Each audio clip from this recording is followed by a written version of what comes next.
Lad os lige kigge på, hvordan de stiller op. Viborg til denne kamp.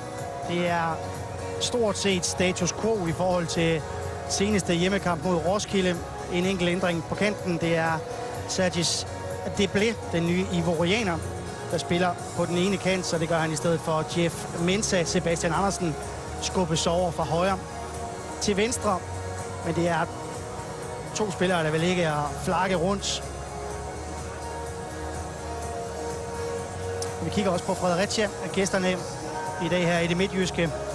De har heller ikke lavet de store ændringer i forhold til sidst. De var på banen, hvor de gjorde en rigtig fin figur på Energi Park i Aarhus, hvor de tabte kniben til AGF med 1-2, men absolut havde chancerne til mere. En enkelt ændring er det blevet til, det er på venstrebakken, hvor Mikkel Knudstrup spiller. Han er en relativt ny fyr, der er kommet til fra Hvidovre. Han spiller i stedet for den meget angrebsivrige Andreas Moos. Der er ikke specielt godt besøgt i Viborg i dag. Selvom sæsonstarten, den har altså været fin nok for hjemmeholdets side.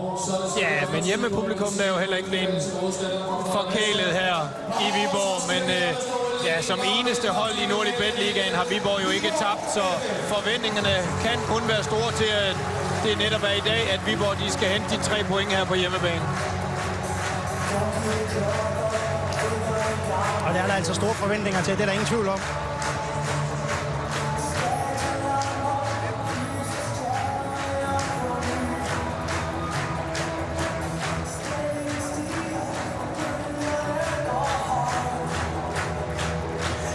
Lad os komme ned til sidelinjen, hvor vores reporter David Kroner, han står med Aurich Gabalius. Ja, Aurich Gabalius, hjemmepublikum tørster efter en sejr her på jeres hjemmebane. Hvad skal I gøre for at få kampen på Fredericia? Ja, vinde kampen. Ja, selvfølgelig. Vi ved jo godt, at Fredericia er et dygtigt offensivhold, men der er også noget plads bagved, især på omstillingerne. Det prøver vi uden. Tak. Og Aurich Gabalius, der altså satser på, at det kan blive til lidt omstillingsbold for Viborgs vedkommende.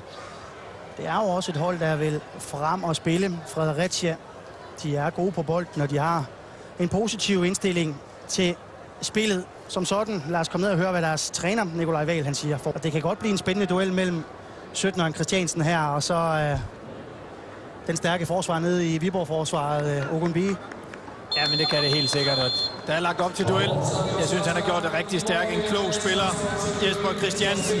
Masser af erfaring og rutine. En god spilstation, så det bliver en stærk duel.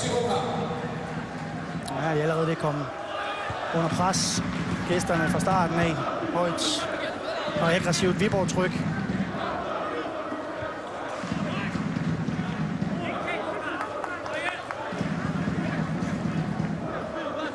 Aurich Gabalius i billedet overtog Depechen, da Ove Christensen han måtte give op på grund af knæproblemer og blev opereret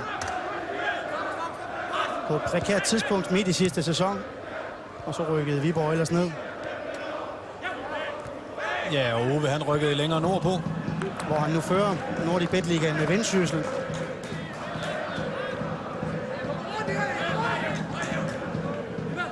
Jeg kan huske, at jeg sad her i 13. spillerunde i sidste sæson og kommenterede Viborg. Der havde de lige smadret FC Vestjylland tilbage til Slagelse med en 4-1 bajmand.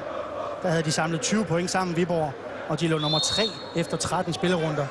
Og så vinder man altså ikke i de følgende 11 kampe og siver ned igennem Superliga-tabellen. Mister grebet, mister deres træner. Og så fandt man aldrig sig selv igen. Nej, sådan er det desværre nogle gange, det går. Men der er, jeg kender det om nogen, at man faktisk kan ligge nummer 1 i Superligaen og så ende med at rykke ud. Så fra at tro, man er verdensmester, og så lige pludselig så rykker man ned i stedet for. Der skal ikke ret meget til de her berømte små marginaler, og så selvfølgelig handler det også om kvalitet. Men indimellem, når man møder noget modgang og får den her negative spiral, den begynder at grave sig længere og længere nedad, så er det nogle gange svært at få den vendt.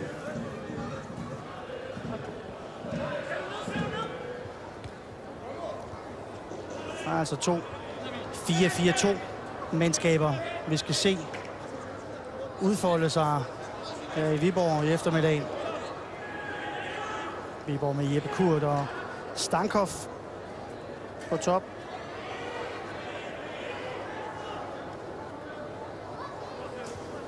Svankov hætter netop her til den nye mand, Deblé. Det er lidt ligesom en blitz med ham. Han er lynhamrende hurtig.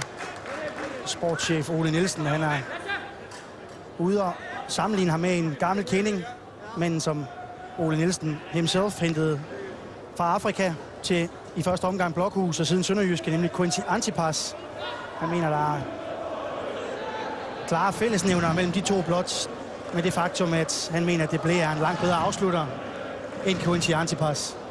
Ja, så har han også formået at lægge stort pres på skuldrene af den unge knæk for Elfenbenskysten, for sådan som Antipas han spiller i øjeblikket i Hobro, så er der i hvert fald store forventninger og meget at ønske. Ja, han hentet i Chirac i Armenien til denne sæson. Han har tidligere i sine yngre dage spillet i Nantes i Frankrig og Charlton i England. Og fik debut for Viborg på hjemmebane med 36 minutter som indskifter mod Roskilde i sidste runde. Han har også været omkring FC Nordsjælland til prøvetræning i vinter. Og så viste han de her afslutningsegenskaber, som Ole Nielsen proklamerer, han har i en reserveholdskamp mod Randers tidligere på ugen, hvor han scorede. Han har fået Fredericia med første afslutning, og det afføder et hjørnespark til gæsterne. Ja, det er bestemt ikke tosset afsluttet. Det er jo den tidligere Viborg-mand, Tobias Perk Nielsen, der ikke kunne spille sig på holdet her i Viborg, var udlejet til Hobro i sidste sæson. Ja, han har rigtig meget at revancere. Der må være en kæmpe individuel ting, der skal revanceres for hans fod i dag. Kronborg. Det bliver faktisk farligt. Det ender med et målspark til Viborg. Det var ellers ikke umiddelbart her, man skulle vurdere rent statistisk, at de skulle have de største chancer fra Fredericia. Viborg, de gav over 200 hjørnespark væk i sidste sæson i Superligaen. Klart flest af alle, men de tillod altså blot 3 scoringer på de her mange hjørnespark. Og selv fik de færreste hjørnespark af alle holdene i Superligaen. Til gengæld scorede de 8 mål efter hjørnespark. Det gjorde kun FC Midtjylland bedre. Det er ikke mindst takket være en Ogunbiyi. Nej, ja, det handler også om, hvor meget man har fokus på det. Der er faktisk ikke ret mange Superliga-klubber, der har det store fokus på at træne de her hjørnespark. Man bruger ikke ret meget tid på det. Man bruger som oftest kun et kvarter om ugen, og det er som regel dagen før en kamp. Så står der en og saver 5-6 spark fra hver side, og så er det næsten det. Så her i Viborg, og især med Ove Christensen, jamen så har man trænet det rigtig meget. Der er ikke overladt noget som helst til tilfældighederne. Der havde de jo i efteråret de her 2 meget, meget fysisk stærke, hoppestærke. Mikkel Rask, anføreren, og så Babajide her, Ogunbiyi hedder han. Mikkel Rask, han har simpelthen mistet lysten til at spille fodbold, så har fået overlov frem til nytår. Klubkaptajnen for Viborg. Nu er der kun Babajide her tilbage, og han har endda været skadet en del. Babajide prøver med den lange diagonal op mod Deblé, der samler den op i anden omgang. Ja, der kommer Halskær til at stå lidt på hælene. Han clearer den selv, clearer den dårligt, og så er han simpelthen ikke hurtig nok til at komme ind i presset igen.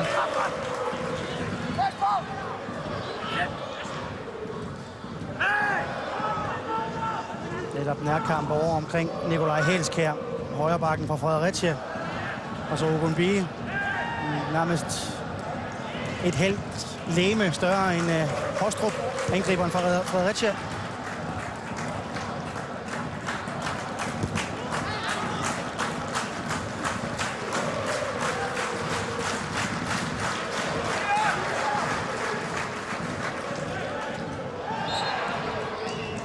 Og frispark begået af Lasse Kronborg.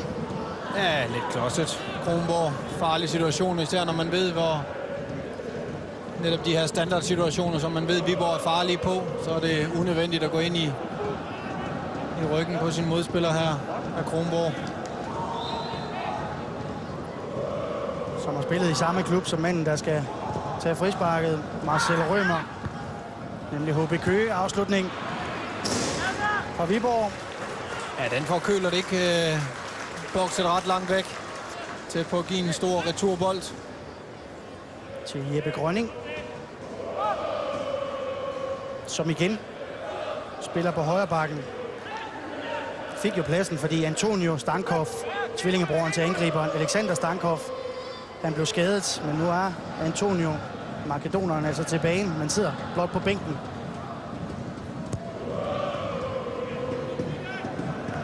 Ja, så spiller han over for Tobias Perks, og de spillede sammen i Hobro i sidste sæson. Begge to udlejet fra netop Viborg.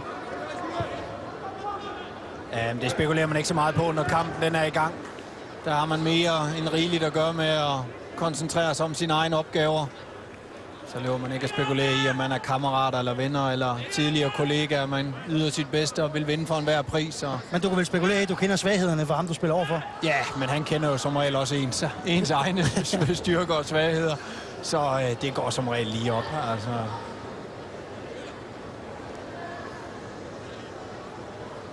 Men Grønning jo som normalt er central midtbanespiller, spiller jo selvfølgelig en lidt uvant position.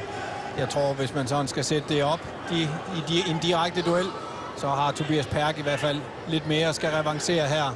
Tidligere Viborgs kæmpe succes i Roskilde kom her til Viborg med store forventninger, og det blev slet ikke indfriet.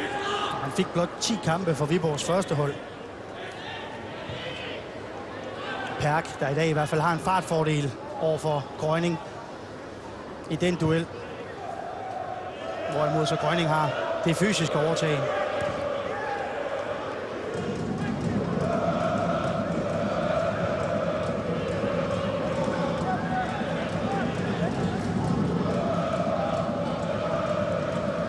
Rømer med den direkte bold op i retning af Stankov. Kurt prøver at byde sig til. Ibeaga får brugt sin krop, og Fredericia befrier sig.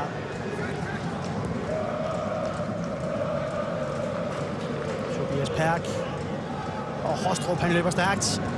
Meget stærkt. Så der løb på midten, og det er en halvgiftig afslutning fra Michael Rynel. Ja, det er en super fin kontrachance, de får sig her. Fredericia, en god bold op i dybden. Først af Tobias Perk, og så Hostrup, han løber den altså op. Serverer den altså rigtig fin ind mod midten til Rynel, som ikke får ordentligt afsluttet, men god mulighed og ubalance i Viborgs defensiv.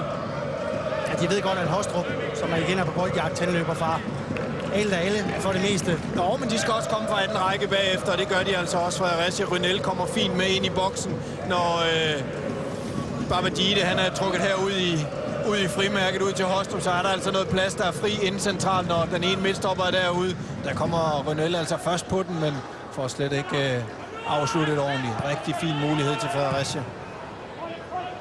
Så er det Jesper Christiansen, der kommer op. Christoffer Poulsen generer ham.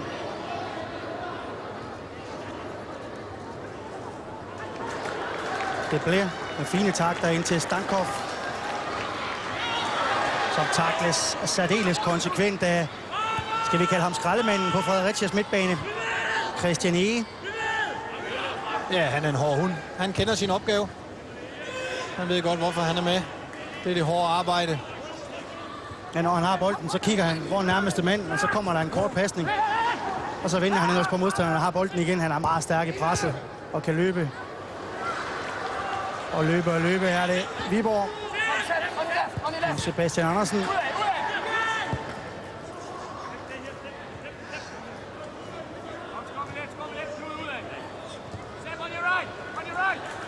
Viborg har fin succes med lige at fange de to midtstopper, Ibeaga og Mark Pedersen i ubalance med nogle bolde i dybden. Står lidt højt op og står måske lidt på hælene. Jeg er lige blevet fanget her en 2-3 gange. Det er ellers to stopper, der er relativt hurtige. Derfor kan de godt blive fanget, selvfølgelig.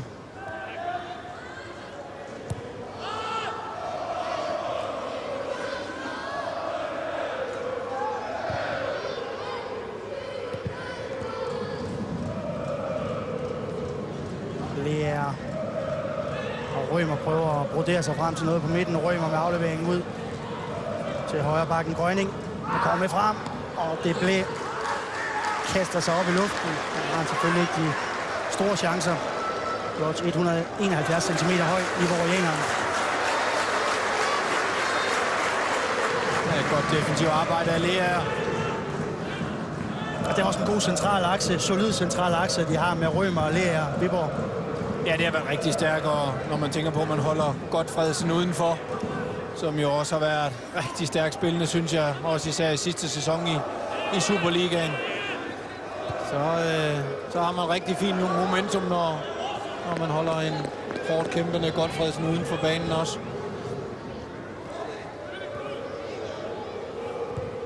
Sebastian Andersen får et skrub. Han er sådan lidt imod de oplysninger, vi har fået fra Viborg-lejren. Startet ud i højre, i stedet for i venstre. Og det blev, der lige spillede bolden ind over, starter så i venstre. Det bliver en stor chance, og så kommer han simpelthen højest. Det blev 171 cm høj. 1-0 til Viborg. Ja, det er et fantastisk angreb. Man starter over i venstre side, spiller den ind over midten og åbner op. Så kommer man faktisk 3 mand helt ind i det lille målfelt.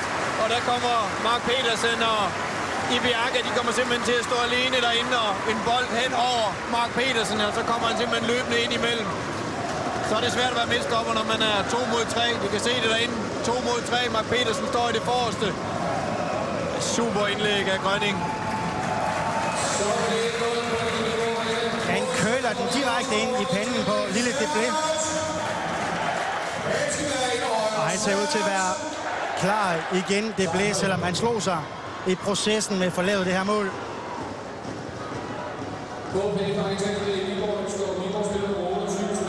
En succes kan være smertefuldt under tiden. En sikke en start for ham i Viborg. Ja, de startede godt. De startede meget aggressivt. Viborg er gået lidt højere frem på banen og meget aggressiv i presset og igen presset. Man kan virkelig se, at de vil have den her hjemmesejr.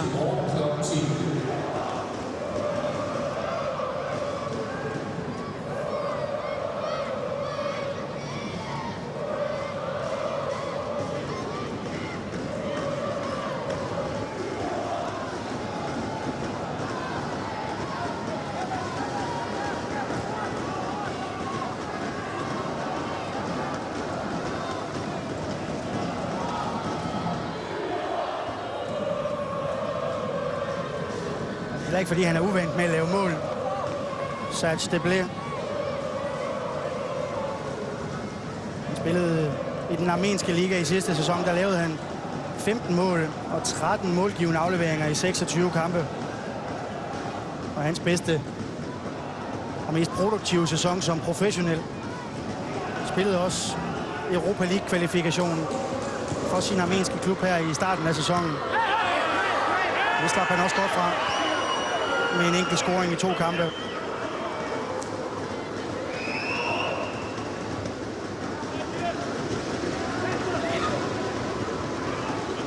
Fredericia prøver at svare igen. Tobias Perk.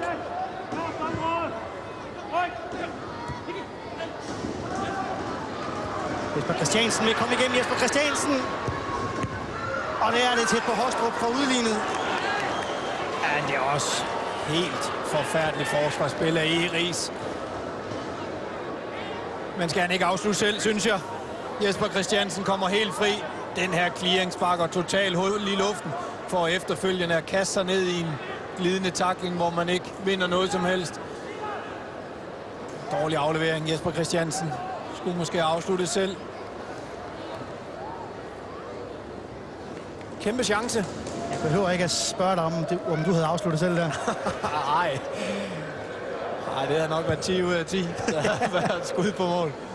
Det der med assist brugte jeg ikke så meget. Det var kun, hvis der absolut ikke var andre løsninger.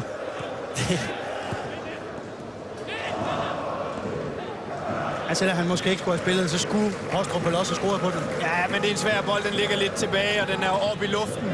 Det er lidt skidt aflevering. Det er en hård aflevering for Jesper Christiansen, men den er altså svær lige at krænge ind. Men omvendt der er jo ikke nogen målmand, der er topmål. Sætter bare foden på, og så går den her halve meter forbi.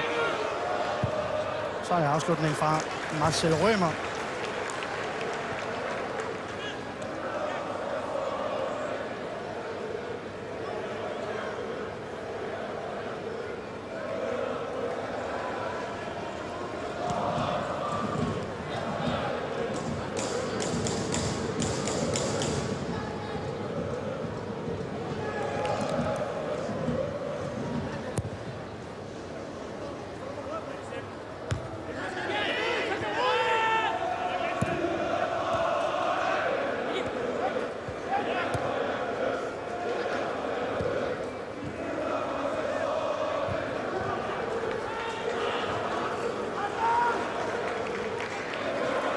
Men lige nøjagtigt den start, de sukkede efter Viborg, når de netop har haft så store problemer med at skabe kampene på hjemmebanen.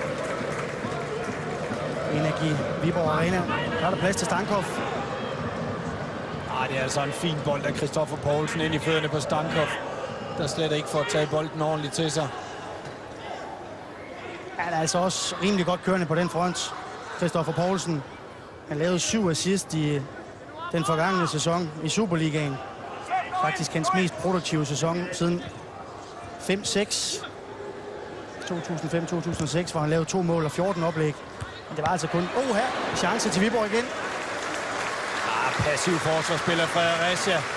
Det er venstrebakken Knudstrup, der står og hænger lidt her, hvor Stankov ikke er opsagt. Prøv at se, hvor passivt Jeppe Kurt kan få al den tid i hele verden til at tage bolden til, så står Stankov helt fri. Og ellers netop kommet med Mikkel Knudstrup, fordi de vurderer, han er stærk defensivt. Man skal kende sin linje. Man er nødt til at kigge ind på midtstopperne, hvor de står. Hvis Ibiaka og Mark Pedersen står højere op, så er han jo nødt til at tage et skridt op eller et skridt frem i banen. Så har Stankov muligvis været offside. Det var han ikke der med en kæmpe hovedstød chance. Der taber han igen en duel, og Viborg kommer. Hjørnespark ender det ud i. Igen Grønning, som har været meget aggressiv og offensiv i de første 20 minutter. Ja, man tager forkert beslutning her. Kommer helt fri. Når vi ser Stankov her lige skråt tilbage, så står Stankov helt fri. Forsøger at klemme den ind imellem 2 mand for at finde Jeppe Kurt. Lige lidt mere coolende, så kunne han have lagt den skråt tilbage, og så har Stankov altså været fuldstændig fri til sin afslutning.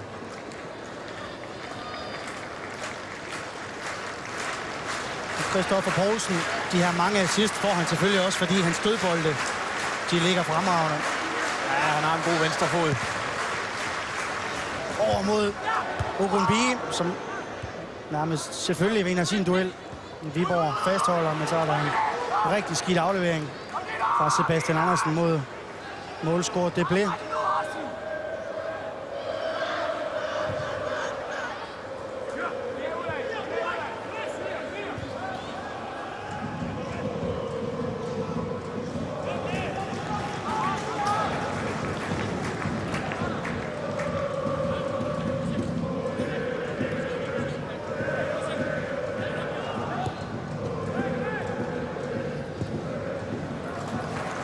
Flyder meget godt hjemmeholdet spil. Det blikker igen banen bred og dribler sig ind, men bliver afmonteret.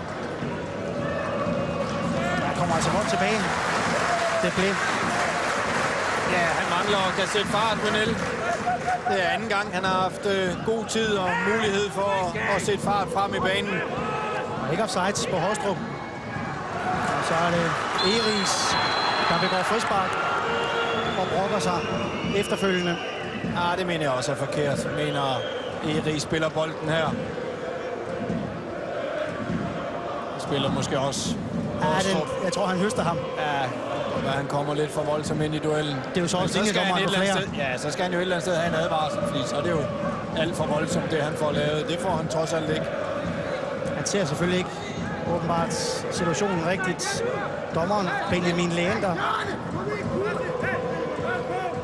Ung knægt på 26 år. Kæmpe dommertalent. Netop rykket op i Nordic Bet Ligaen.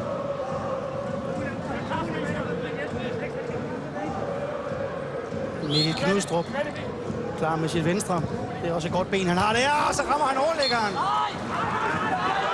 Og der dømmes hjørnespark. Den træffer ellers rent overlæggeren fra Mikkel Knudstrup her, som jeg ser det. Ja, Peter Friis heller ikke tilfreds ude og brokser højlydt.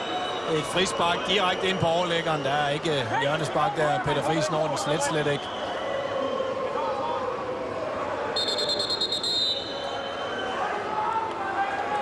Jeg tør godt garantere, at når hjørnesparket bliver fløjtet her, så bliver der fløjtet frispark til Viborg.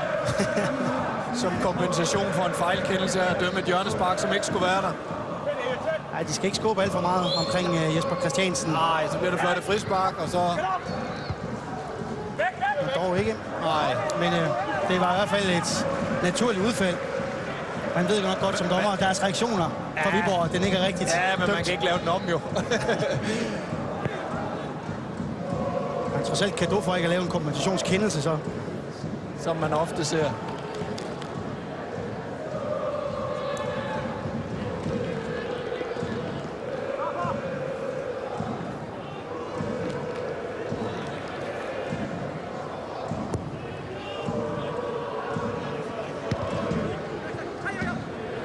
Kronborg sætter bolden frem mod Jesper Christiansen, og så er det fine Fredericia-takter. Hostrup. Det var altså ikke den tilsigtede mand, han ramte der. Det var Halskær, han ville have spillet. Og de fastholder boldbesiddelsen Fredericia. Kronborg er cool på bolden ud mod Rynel. Anders Hostrup med Christoffer Poulsen over for sig, og den får ikke nok. Nej, de mangler lige nogle ekstra dybe løb. Når Hostrup har trukket Babajide ud af midtzonen, så giver det altså nogle huller og nogle muligheder for at kan løbe dybt ind i det rum, hvor Eris han skal stå og dække det helt alene, når Babajide bliver trukket helt ud i frimærket sammen med Hostrup. Så skal Fredericia altså komme med nogle spillere fra anden række. Og det er jo så spørgsmålet om de to, de har inde centralt. Lasse Kronborg og Christian E. Nielsen. Det er ikke lige typer, der kommer torpederende ind i boksen. Nej, men så skal de komme ud fra kanten. Rynel og Tobias Perk. Og der er nok mere Tobias Perk, der har den mere udfarende fodboldpersonlighed end Rynel, som er en mere stabiliserende type. Ja, det blæ, han kan godt lide at lave rav i den. Og så er det en god duel. Han får altså lige et ordentligt skub, Hostrup, af Eris, der godt ved, at han ikke kan løbe med Hostrup. Det var rutineret. Ja, starter lige med at give ham et skub, inden bolden er i nærheden. Så er man lige nødt til at lave den her bue. Og så skal man løbe 3 meter mere, så kan man ikke nå at komme først på bolden. Og så NFL ellers gået i gang klokken 7 i aften. Atlanta Falcons mod New Orleans Saints.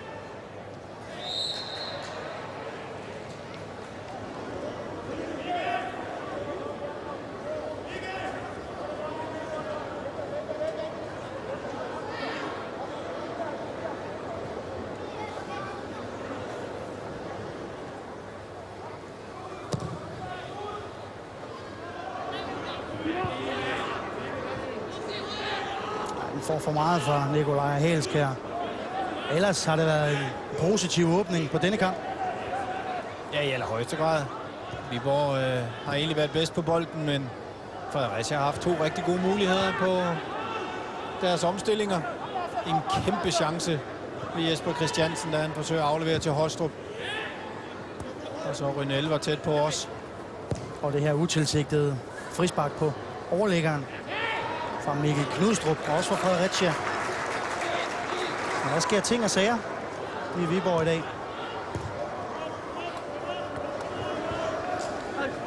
Stankov arbejder med ryggen til Fredericia-målet. Det er godt Viborg-spil. Lige indtil fejlafleveringen fra Rømer. Tobias Perk flytter fødderne godt.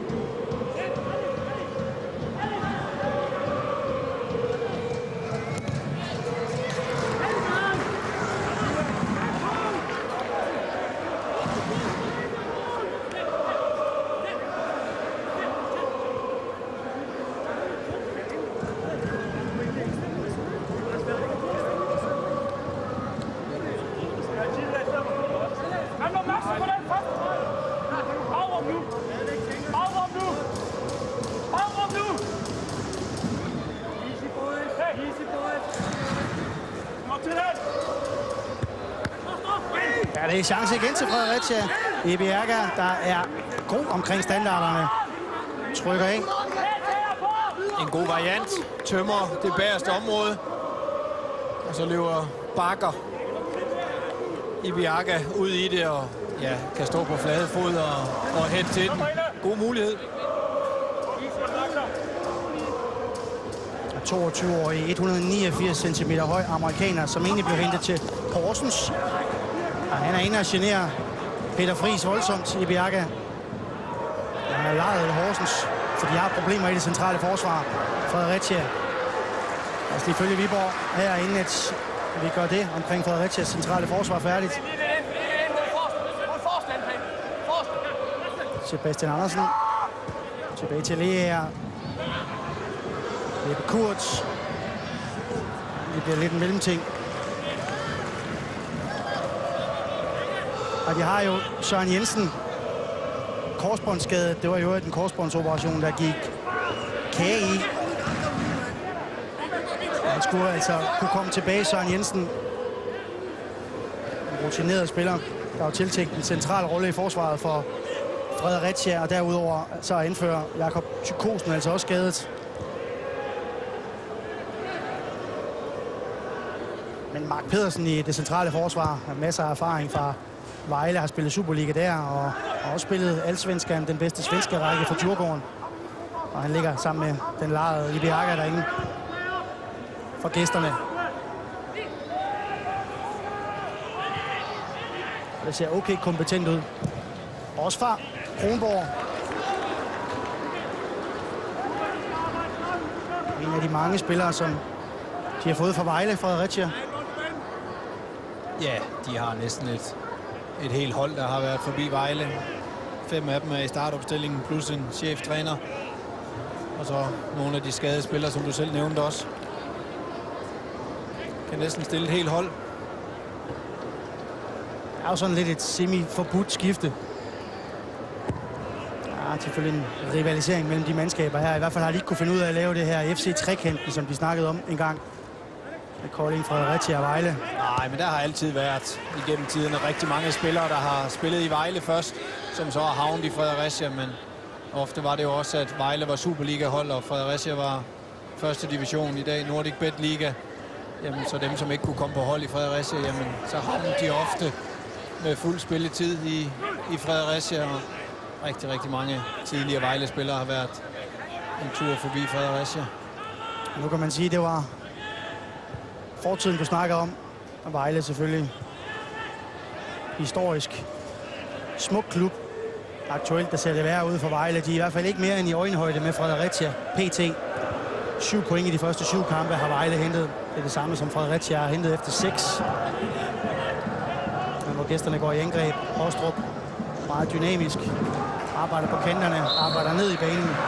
Og går også dybt. Man får et frispark her.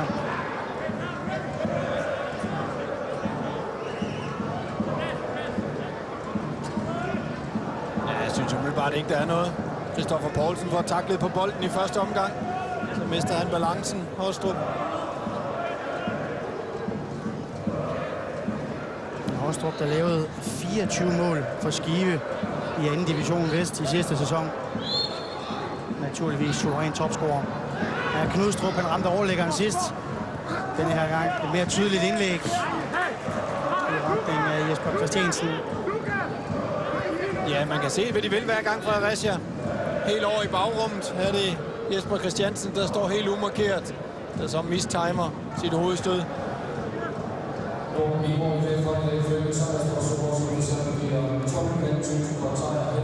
Han håber på en tur til sydafrikansk fodbold, Jesper Christiansen. Han havde stort set en kontrakt i hus her denne sommer. Og så var der lige noget omkring en udlændingekvote, som klubben ikke kunne opfylde, hvis han kom ind i folden, Jesper Christiansen. Så han håber på, at han bare skal spille efteråret her for Fredericia, og så ellers returnere til Sydafrika lidt mere permanent omkring jul.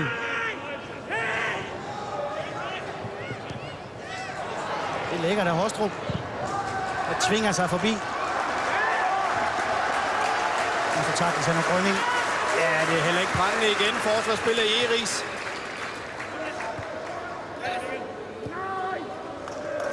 Et langt indkast. Det starter med, at man bliver fanget på. Man kan jo ikke blive offside på et indkast, så Hostrup er jo 20 starter der langt nede i offside-positionen. Det er Eris slet ikke opmærksom på, og så bliver han snydt i 1-1-duellen her. Alt for nemt. Ja, det er simpelthen ikke godt nok, Eris. Som netop berømmes for sine evner i mænd-mænd-duellerne. Det har vi ikke set i dag i hvert fald. Nej. Tværtimod har det været meget skidt. Smart af Jesper Christiansen. Lader bolden gå til Hostrup, og så bygger de op igen. Gæsterne ude omkring Knudstrup og Tobias Perk, og det ender ud i et Viborg indkast. Ja, Grønning til gengæld, han har været rigtig stærk. Både offensivt, men så sandelig også defensivt. Det var ham, der lige før var nede og rydde op for Eris.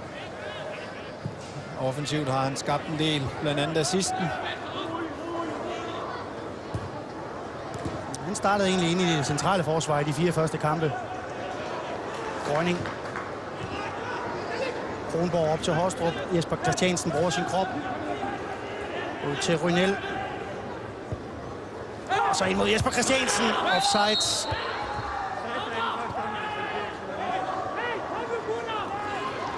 Ja, det er altså fine takter fra Fredericia, de får sendt afsted i øjeblikket.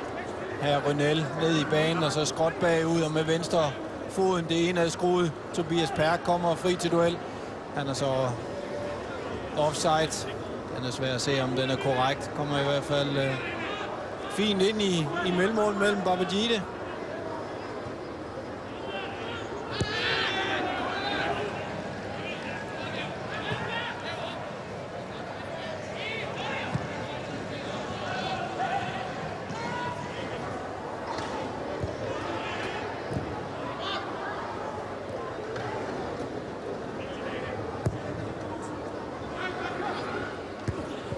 Det er stærkt gået op af Ebiaka over for Jeppe Kurz. Stankhoff alt for langsom i både tanke og handling, og så kommer Kronborg tilbage. Ja, det har han været flere gange i dag.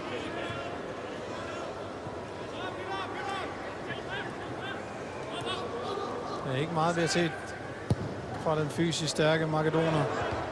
Nej, og det vi sådan hører bulletinerne her fra Viborg, det er altså også, at det blev voldsomt ind. Stankhoff, han er alene. Makedoneren. Det var en aktion, som han ikke rigtig selv troede på, så det ud til. Ja, det er jo også helt uden mål, det han har gang i her. Han skal jo meget mere op i fart, og så direkte ned mod mål. Han er jo alene, og Fredericias forsvar er totalt i ubalance efter en fantastisk bolderobring af Deblé. Måske lidt voldsom, synes jeg umiddelbart, den tackling den så ud, men takler på bolden over ved Halskær og sender Stankhoff alene igennem i den ene side. Men sætter farten ned af en eller anden mærkværdig årsag. Han har aldrig været en stor målscorer, Stankhoff. Og Jeppe Kurz lige så, kan man sige. Ja, får de udlignet i den anden ende. Hostrup er det. Super indlæg fra højre.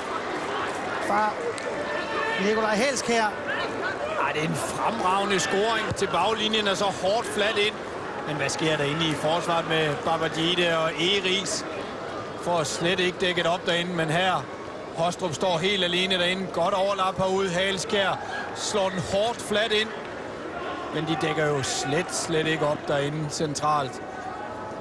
At Deblé, han står og tager sig en ordentlig koger. Halskær løber i ryggen af ham. Og der ser vi altså, at Deblé, han mere angriber en kant. Jo, men man har også 2 midtstopper, der normalt, når du får indlæg fra kanterne, så skal du jo dække målet. Eri står langt foran målet, og Babajide står også omkring forreste stolpe. Og ja, kigger fodbold, de har slet ikke øje på, hvor de offensive spillere løber henad fra Fredericia. Meget passivt forsvarsspil. Fremragende scoring. Super indlæg. Den hårde flade, men den må jo aldrig kunne gå ind sådan der. En hård flade indlæg ind. Det skal jo være en forsvarsspiller, en midtstopper, som står og dækker den mulighed. Han sammenlignede Nikolaj Halskær med selveste Peter Ankersen.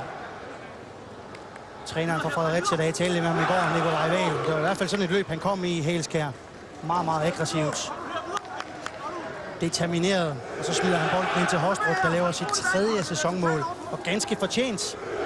Fredericia-udligning. Ja, det må man sige. Ja, det må man sige. Viborg startede klart bedst, og fuldt fortjent kom de foran, men jamen, det sidste kvarters tid har Fredericia været rigtig farlige og skabt flere gode muligheder.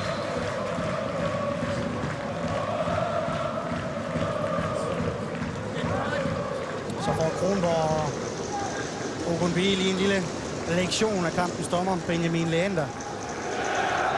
Selvom de forbrøder sig rimelig godt derinde. Ja, Kronborg ved godt, han er nødt til at ind på kroppen med ham, for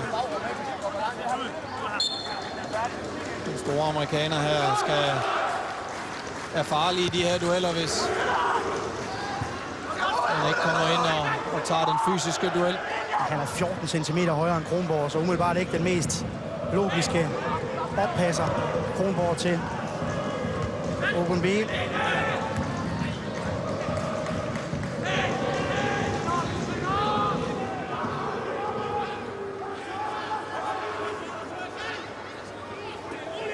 Vi snakkede Viborg-indgrebet af Stankov, så har de altså fravalgt et par emner, hører vi. Viborg FF, de kigger fortsat efter en mere target-agtig type. Må ikke vi kan få sportschef Ole Nielsen i snak efter denne kamp omkring de perspektiver for Viborg. Og hente en på fri transfer. Ja, hvis der er en angriber, der kan lave 20 mål på en fri transfer, så er Viborg nok ikke enige om at gerne vil have fat i ham.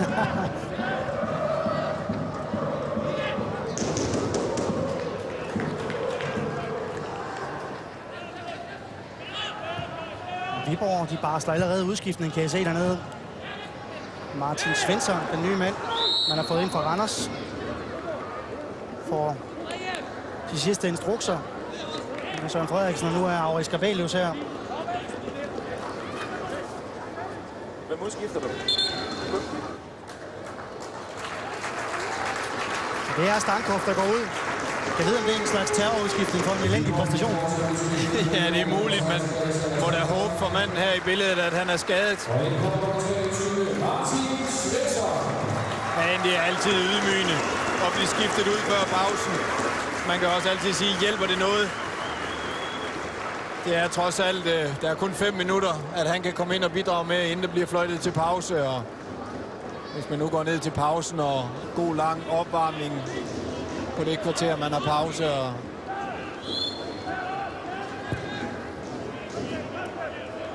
vi sætter lige vores mand, David Kroner, på linjen. I er færd med at undersøge, om han er skadet, Stankov. Det tror jeg altså ikke umiddelbart. det så ikke sådan ud umiddelbart, nej. Han er ikke skadet, nej. Det er en ren og skær. Det kalder det terrorudskiftning. Jo, det er jo selvfølgelig taktisk. Han har også været skidt spillende. Men derfor så synes jeg jo, at man som træner skal vente til der er pause. Jeg mener ikke, at det gavner det store. Det er svært at komme ind og gøre den store forskel her på de sidste 5 minutter, inden der bliver fløjtet til pause. Så kan man tage manden ud i halvleg eller i pausen, og det er sådan lidt og skal finde en syndebuk for, at tingene de ikke har fungeret. Skifte en mand ud her. Har jo også set før, nogen bliver skiftet ud efter 44 minutter. Så er det jo endnu mere bare for at sende et signal nærmest til dem, der sidder på lægterne.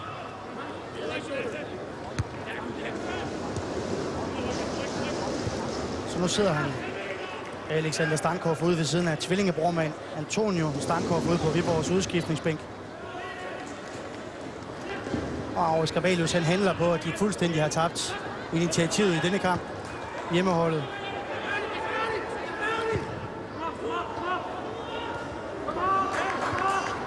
Offsides på Deblé. Ja, han kommer ned fra offside-positionen. Godt forsvarsspiller med kaptajnen Mark Pedersen. Tager lige et skridt frem, og så er Deblé offside. Man kan også sige, Stankov, det er jo ikke hans skyld, at som offensiv spiller trods alt, at Fredericia har tilspillet sig 3 store chancer. Der er også mange noget i den defensive organisation hos Viborg, efter man er kommet på 1-0. Ja, her og Deblé er selvfølgelig heller ikke særlig god omkring scoringen til Fredericia. Så nu får man ham op på toppen. Og så får man Martin Svensson ind på kanten, som nok er noget mere solid defensivt end Deblé, selvom han heller ikke er nogen total defensiv ørn, Svensson. Debut for ham efter skiftet fra Randers. Ja, det er jo heller ikke mange kampe. 15 kampe fik han i sidste sæson. 14 af dem som indhopper. Svensson. Et enkelt mål kun blev det til.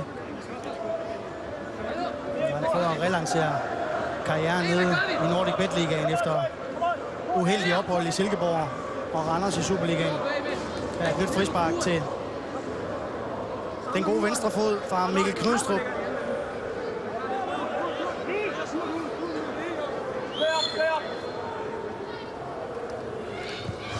Det er en variant til Kronborg, der sparker! Hold da op et mål af Lasse Kronborg. Det er en fuldstændig sindssyg variant. Når man lige har en spiller, der lige har klasket den på overlæggeren fra samme position, så forventer man selvfølgelig en afslutning af samme kaliber, men bliver bare serveret direkte ind til Lasse Kronborg, der med en inderside ligger den helt op i krydset. Fremragende sparket ind. Ja, det er godt nok ord, der er ramme fremragende. Ikke en kinamands chance for Peter Friis Jensen. Lasse Kronborg. Korsbåndsskade i sidste sæson. Kun 8 kampe for Vejle. Og Fredericia, de har vendt denne her kamp på hovedet. Gået fra 0-1 til 2-1. Ja, det er god moral af det absolut dårligste udehold i Nordic Bet Ligaen. Efter at være bagud 0-1 og havde store problemer, jamen så er man altså domineret de sidste 20-25 minutter voldsomt. Sikkert er en scoring at gå til pause med her for Lasse Kronborg og Fredericia. Imponerende. Første halvleg, de har spillet østjyderne. De har et hav af skader. Blot 15 markspillere fra førsteholdstruppen til rådighed har han. Cheftræner Nikolaj Wahl, man har nu 19 siddende derude i dag. Og også en ung gut, Christian Nissen, der er kommet fra Vojens i Serie 1.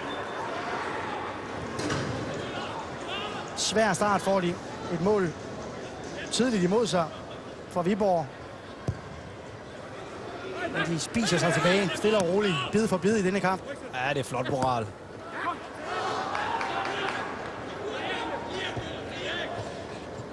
Et minut, når der er lagt til denne første halvleg.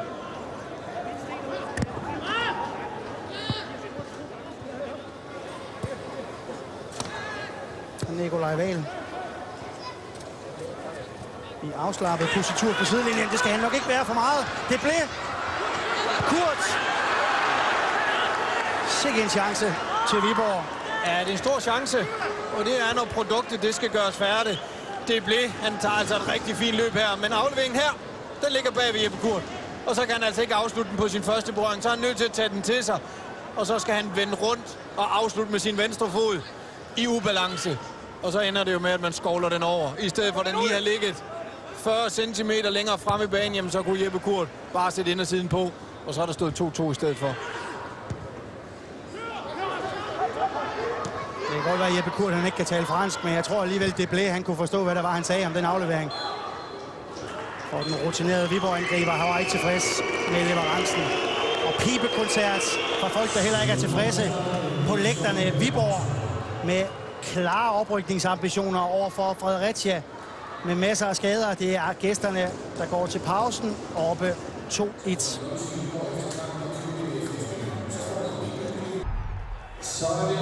Så er vi tilbage i Viborg, hvor vi lige har fået sparket anden halvleg i gang. Og Viborg har foretaget endnu en udskiftning. Nummer 2. De foretog den første efter 41 minutter, hvor en bleg Alexander Stankov blev hævet ud til fordel for Martin Svensson. Nu har man også taget Marcel Rømer ud i pausen. Og i stedet sat Nicolas Godfredsen ind på den centrale midtbane. Her har vi netop ham, tidligere AaB'er.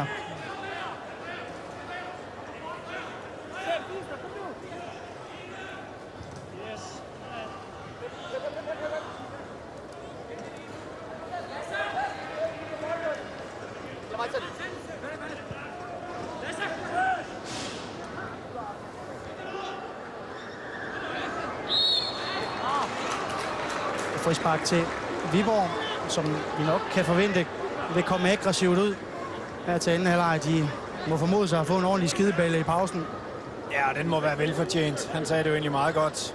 Kaptajn Christoffer Poulsen, der de blev buet ud til pausen. Han sagde også, det ville han også have gjort, hvis det var ham, der sad på lægterne. Ja, netop Christoffer Poulsen med et enhedsskruet indlæg, som bliver hættet væk af Mark Pedersen. Det blev, som har været et frisk bekendtskab for Viborg, tilsvinger sig et frispark. Ja, Hostrup, som også har leveret en positiv indsats i de første 45 minutter, der begår det.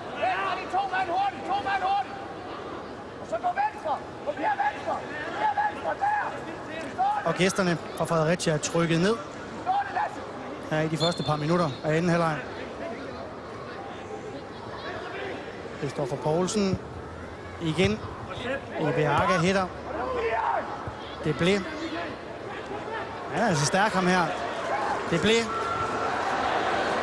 Og så bliver trækket for langt. Målscoren til 2-1. Lasse Kronborg med en fin spilning til Jesper Christiansen, som selvfølgelig søger den dybe bold mod Hostrup, der er så hamrende hurtigt.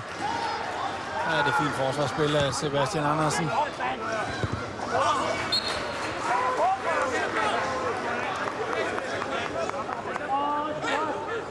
Ja, det blev der lige var ved at komme igennem igen. Mistede lige et skridt.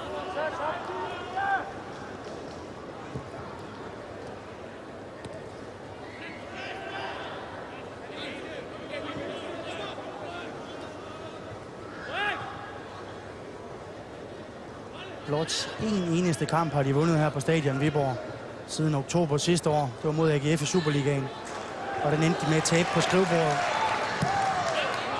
Så ikke meget held omkring Viborg, FF og så denne matrikel. Nej, og det er jo også sådan et spøgelse, der hænger over skuldrene på spillerne. Når man så går ind på hjemmebane, så vil man jo gerne spille offensiv fodbold. Man vil gerne have bolden, og man skylder jo både sponsorer og fans, der kommer og støtter op om hjemmeholdet, og at man spiller offensivt og vil forsøge at vinde kampen.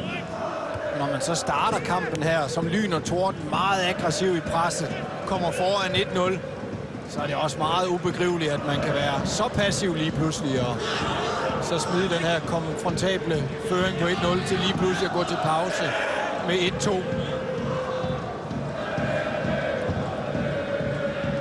Det blev taklet af Ibeaga.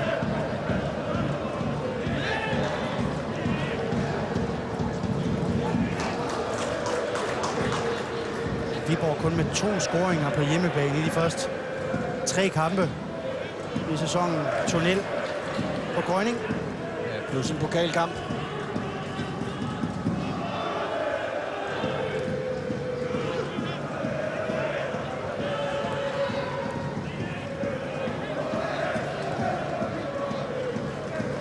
Sikke en bold fra Lasse Kronborg ud mod Knudstrup. Det er altså et fint angreb sat op af Kronborg med et dejligt diagonalt skift lidt med ydersiden, så den får det rigtige gevind. Og så den her aflevering skråt tilbage. Ja, der er selvfølgelig Helskær. Højrebakken, der slår den. Ja, Godfredsen kommer rigtig fint ned, den nye mand inde på banen, der altid arbejder stenhårdt. Den her bold her, den er altså fantastisk. Han er en dygtig fodboldspiller, Kronborg. Han må også være springfyldt af selvtillid efter den scoring lige inden pausen.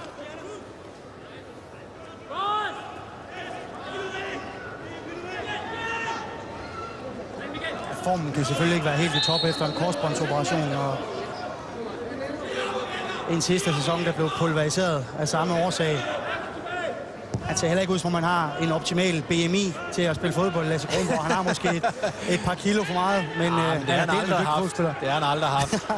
Nej, men han har altid været lidt tæt i det. Han er jo ikke specielt højt, men fysisk, vægtmæssigt, der tilhører han den høje del.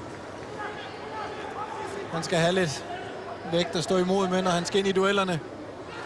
Fodboldmæssigt er han meget intelligent. Ja, den her aura coolness, man kan se det over ham, når han modtager bolden. Der er aldrig panik. Han ved hele tiden, hvad han skal. Ja, han træffer som oftest den rigtige beslutning. Knudstrup med en aflevering ud i ingenting. Jeppe Kurz med en kikset nedtagning. Og igen Kronborg med den her præcise bold op i fødderne på en holdkammerat denne gang. Jesper Christiansen.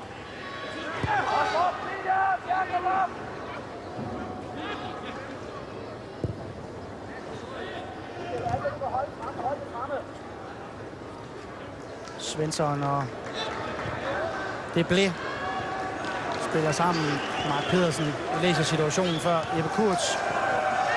Og så får han et frispark. Det er rutineret af kaptajnen. Det er ikke meget, han rører om. Han griner også, Jeppe Kurz. Selvfølgelig er der frispark. rutineret lavet af Mark Petersen. Dejlig sparkefinte her. Kigger lige op, og så træder på den. Hånden ud. Det er ikke meget, der bliver rørt. Falder elegant. Rutineret lavet. Alligevel kun 25 år gammel, Mark Pedersen. Han har været med i lang tid. Ja, man har også fået lidt hår på brystet, der har været i udlandet. Djurgården. Og han blot fik 17 Allsvenskan-kampe på 2 sæsoner. Det modner også en som menneske og skal klare sig selv i udlandet.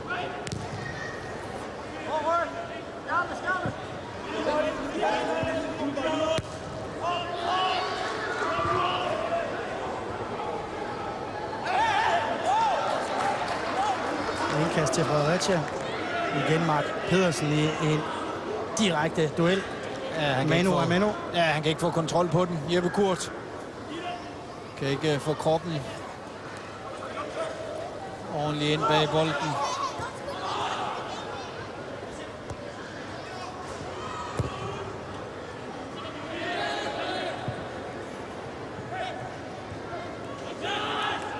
Det er også godt forsvarsspil af Nikolaj Helskær.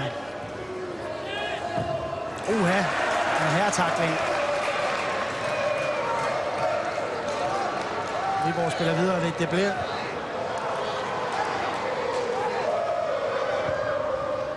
Indlæg mod Kurz. Ja, det er Godfredsen, der fik en ordentlig tur af Kronborg i duellen. Ja, Godfredsen kaster sig også selv ind med fuld af power. Ja, det ser ikke godt ud lige umiddelbart. Han satser også Kronborg. Må ikke han bliver trådt lidt på. Ikke med vilje her. Sådan der, trådt lidt ned. Sådan det forhåbentlig ikke er så slemt. Jeg håber i hvert fald ikke, det er højreknæet, der har fået en tur, fordi det ser ud som om han godt må have forstrukket det på en eller anden måde. Det lige hang efter i græsset.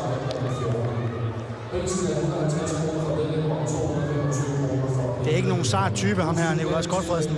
Nej, det kan man ikke kalde ham da. Tværtimod. Prøv at se, det højre knæ lige for at vride. Ja, det er ikke at håbe da.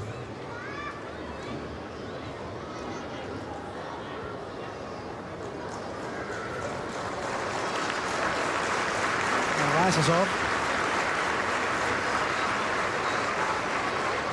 Ja.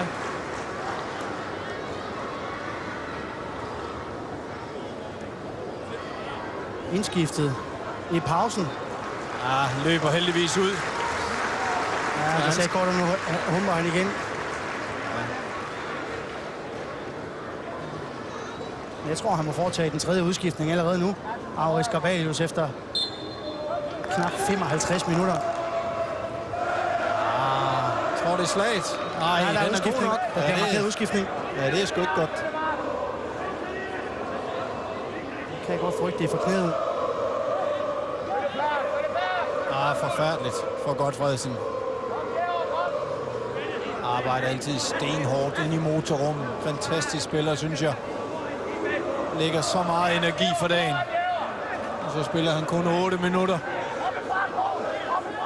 Sebastian Andersen med indkast. Ogunbie helt fremme. Den ryger over ham.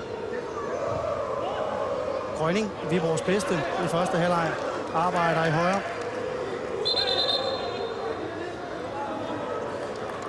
Bliver det Danilo Arieta, de sætter ind. Det bliver Jeff Mensah. Får vi nu at vide. Den er altså helt galt med Nikolaj Godfredsen.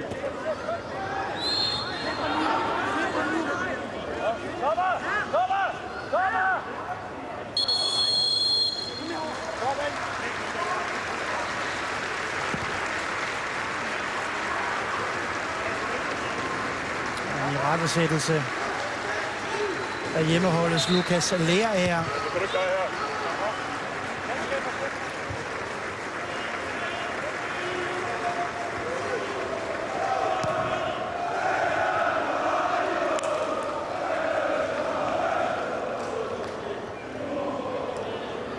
Så sidder han måske og fortryder lidt, at han lavede den her meget, meget tidlige udskiftning af Stankov og Aurich Garbalius allerede i første halvleg. For nu er alle 3 udskiftninger brugt som let. Og ikke flere manøvremuligheder tilbage af personalemæssig karakter. Det er en træ. Og så her Kronborg får trådt på Deblé. Og så lige lidt ekstra bred Kronborg. Der kommer indskiftningen.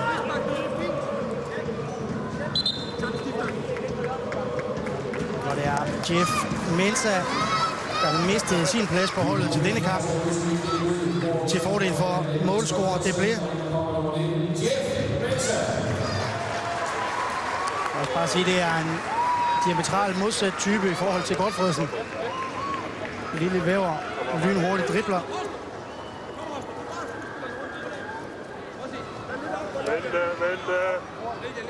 Det er en spiller i smerte. Ja, det er forfærdeligt. Han er også fuldstændig slukøret. Godtfredsen. Det forstår man godt. 8 minutter. Man kan godt selv mærke, når noget det er galt. Jeg håber, det er alt for alvorligt med knæet.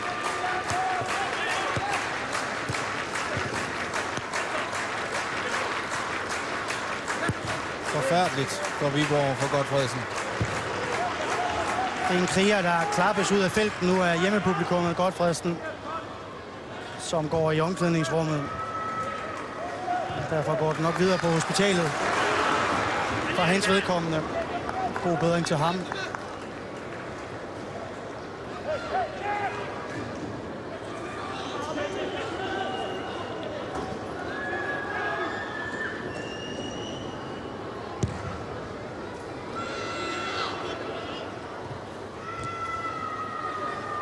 Ja, Jeff Mensah ind og ligge centralt ind i motorrummet. Frispark af Egeris, som har spillet en fortrædelig kamp. Det har ikke kørt for ham. Nej, det kommer også alt for sent her i sin indgriben.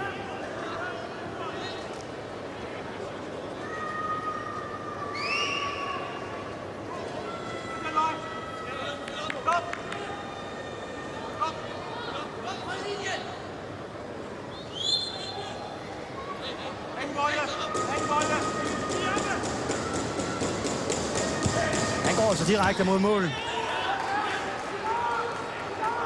I denne her situation. Fredericias Tobias Perk.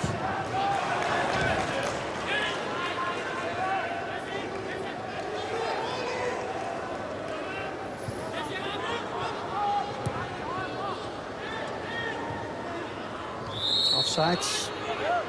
Vinket er fløjtet mod Deblé.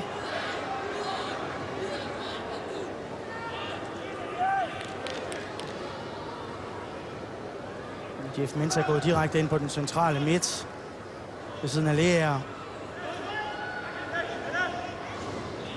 De startede med Rømer og Leaer, så kom Godtfredsen ind i pausen for Rømer, og nu er Mensah kommet ind i stedet for Godtfredsen.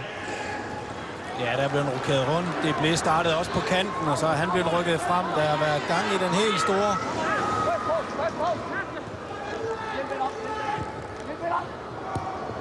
Men lige nu der leder Viborg-holdet efter deres identitet i dette opgør. Ja, nu er der også spillet et kvarter af anden halvleg, og skal vi lige se det her indlæg. Det blev resolut afslutning, der bliver blokeret. Jeg tror, det er Kronborg, der så hætter væk her.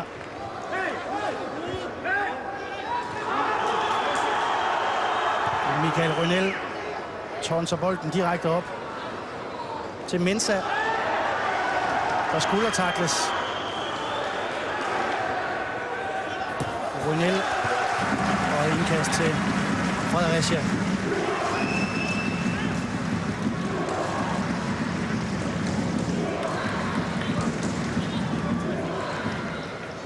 Ja, han er vant til, mens jeg skal udfordre på kanten. Der er han jo en af de offensive kræfter, som normalt højre ving. Det er en lidt anden position, hvis man ligger som balancespiller på den centrale midtbane. Og det har han heller ikke gjort før i denne her sæson.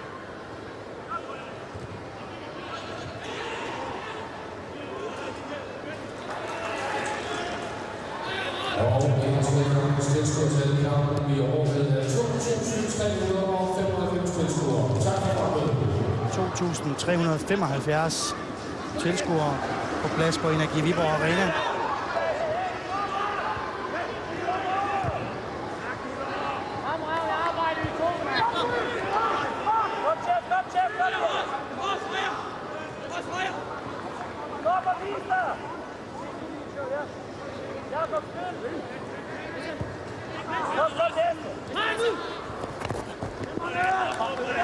lidt stærkt af lille Hostrup over for store Ogunbi. Ja, det var payback for før. Bolden var ude af spil, så går han på kroppen og fik væltet Hostrup. Så godt se, at han lige får sagt et eller andet.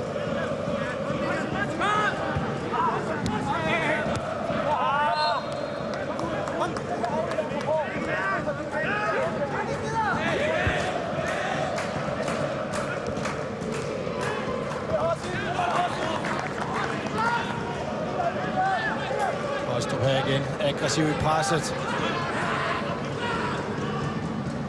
Han har godt nok fået tilbagelagt adskillige kilometer, Hostrup. Og her er det blæt, der går ned. Ja, Knudstrup får simpelthen trådt. Det blev direkte ned i ryggen. Det ser ikke hensigtsmæssigt ud. Her vælter ham for ham. Trådt direkte, sparker bolden, og så træder ham direkte ned i ryggen. Man skal se den igen her. Han spiller altså bolden, Knudstrup. Bolden ligger på ryggen. Ja, det ser ikke godt ud, men jeg tror bestemt ikke, det er med vilje. Derfor kan det godt gå ondt, og det ser også voldsomt ud, men bolden ligger altså på ryggen af det blev, da han sparker til den.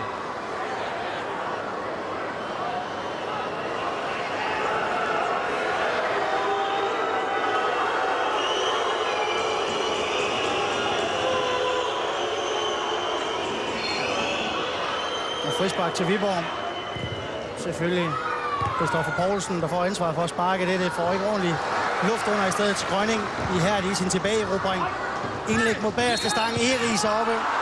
Og Iberga får frispark i duellen mod Eris. Jamen, det er da i hvert fald kunne få adrenalin rundt hos tilskuerne her på stadion.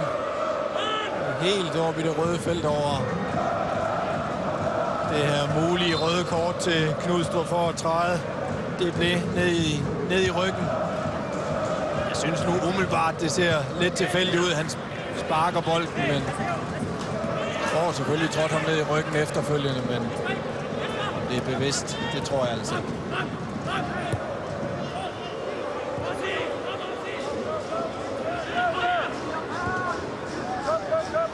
Dårlig aflevering fra Ogunbi.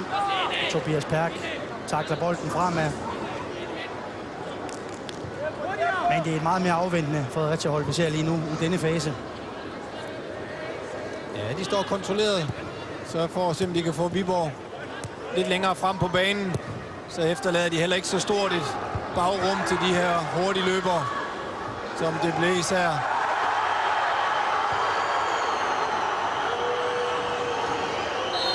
Så begår han frispark. Viborgs kaptajn Christoffer Poulsen. Vi skal også lige have med, at Lukas Lea fik sig et gult kort for Brock i forbindelse med situationen før, hvor det blev trådt i ryggen af Mikkel Knudstrup.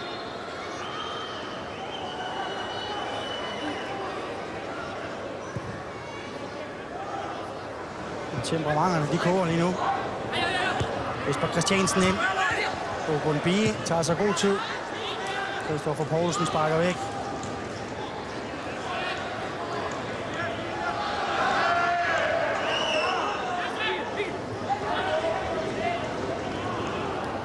Og så går han altså ned og får et gult kort. Højre bakken fra Fredericia for film. Nikolaj Helskær. Ja, men det mener jeg nu ikke, han filmer, men en ting er, at der ikke er straffe, men han kan jo ikke undgå andet at falde, når han løber ind i Eris, forsøger at komme bag om ham. En ting er at falde, en anden ting er, om man decideret forsøger at filme sig til straffe. Det synes jeg nu umiddelbart ikke Helskær gjorde her. Straffe var der langt fra, men en decideret advarsel, synes jeg måske er og overgiver den lidt for Benjamin Leander. Jeg tror også, han føler, at måske han er ved at tabe grebet lidt om kampen, og så stanger han på gule kort ud. Og det er jo ikke altid, der har lige nøjagtigt den effekt, at det bliver mere roligt af den grund. Altså ung dommer, 26 år, netop rykket op i den næstbedste række. Benjamin Leander. Det blev chip ind mod Kurt. Han har Mark Pedersen i ryggen. Det er et svært bold, han skal arbejde med, Jeppe Kurt. Christoffer Poulsen. Det er lang og upræcis. Den bold ude fra venstrebakken.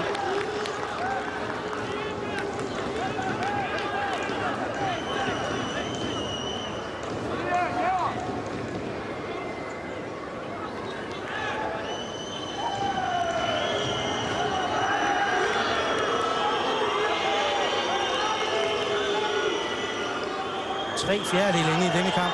Fredericia oppe 2-1 efter Viborg-føring.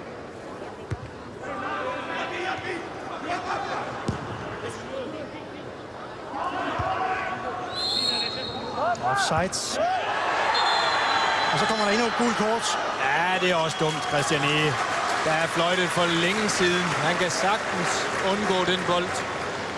Helt unødvendigt at hoppe op til den og hætte den endnu længere væk. Og forhale tiden. Helt unødvendigt. Korrekt. Gul kort.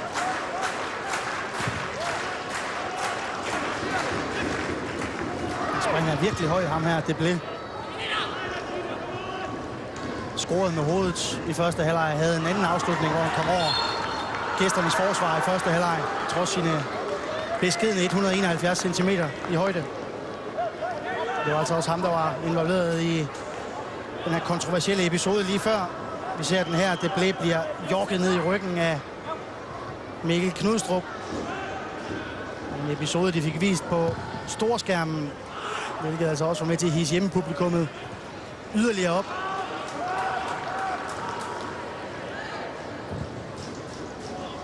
Ibiaga med en lang diagonal. Sebastian Andersen.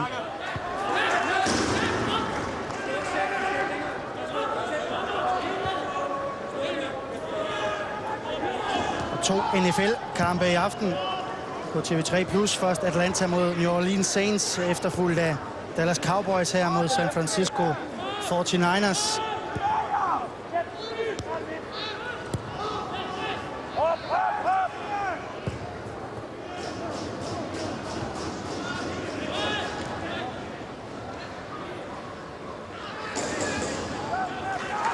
Og ikke noget frispark til Michael Rynel, og så kan Viborg bryde på at spille direkte op mod Jeppe Kurz. Ibiaga vinder den duel.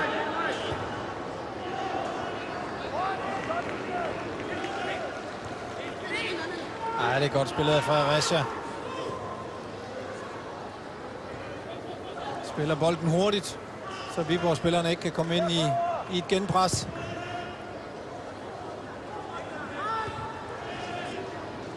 Kronborg op i pres, og vinder han bolden, og så er Hostrup ellers sendt afsted. Og dribler den ud over sidelinjen. Ja, han skulle have vendt den anden vej. Gør det sikre. Forsøger at vende ned i banen, i stedet for bare at have forsøgt at vende om og gå aggressivt mod målet. Og så hurtigt. Stærk 1 mod 1. Det er lave tyngdepunkt. Christoffer Poulsen hammer op af sidelinjen. Bagerste stang, Grønning, Mensa, afslutning, og så er det Deblé. Og målspark. Ja, god mulighed til Viborg. Halskjær satte så også hele butikken over som højre bakke over for Christoffer Poulsen. Det må han ikke, så skaber man en kæmpe ubalance i defensiven hos Fredericia. Ender med, at det bliver tæt på at få den her returbold fra Mensa.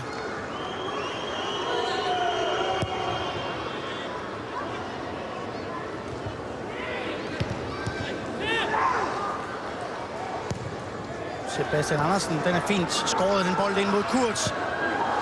Og Svensson kommer ikke forbi Halskjær.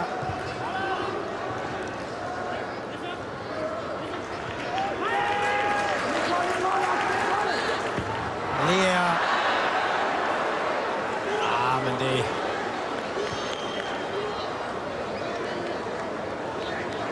Så har man masser af selvtillid, hvis man tror, man kan sparke den ind for 40 meter.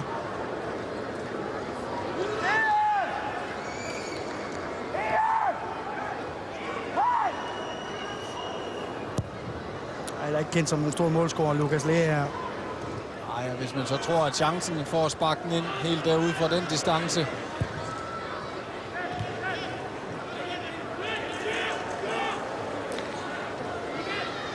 Spændende, om de kan få lagt sit ekstra tryk og pres her sidste 20 minutter Viborg. Det er ikke mange chancer, de har skabt i anden halvleg. Hjørnespark får de her. Aurel Skabalius under pres nu. Sammen med sine drenge.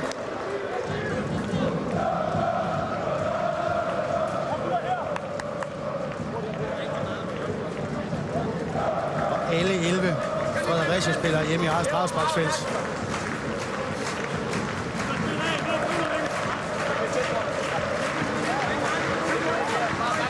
Har selvfølgelig også en målmand i Jakob Køhler, der ikke er så skarp i spillet ude i feltet normalvis. Der kommer han også lidt på mellemhånd. Og Rynel får sparket væk.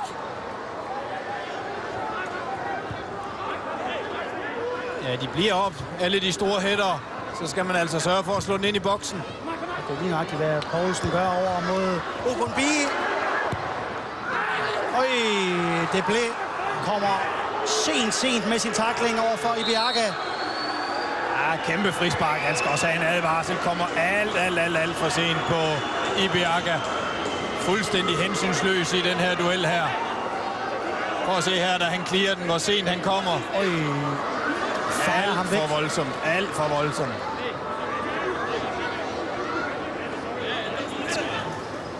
Dommer Benjamin Leander kigger jo efter bolden og ser det ikke. Det er også linjedommeren, der vinker den.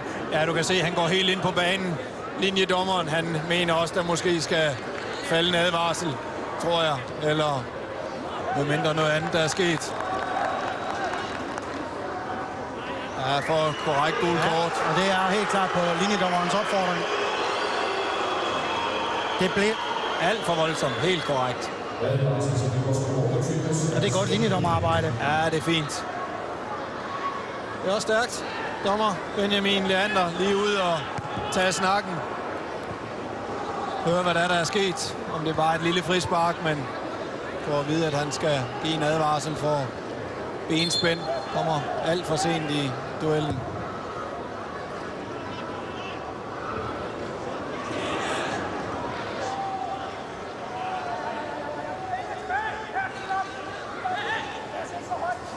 Ja, han manden, der stod for flagningen, lige kaldet dommer Benjamin Leander hen. Det er selvfølgelig også en særdeles rutineret linjedommer, Torben Jensen, der har været omkring Champions League også.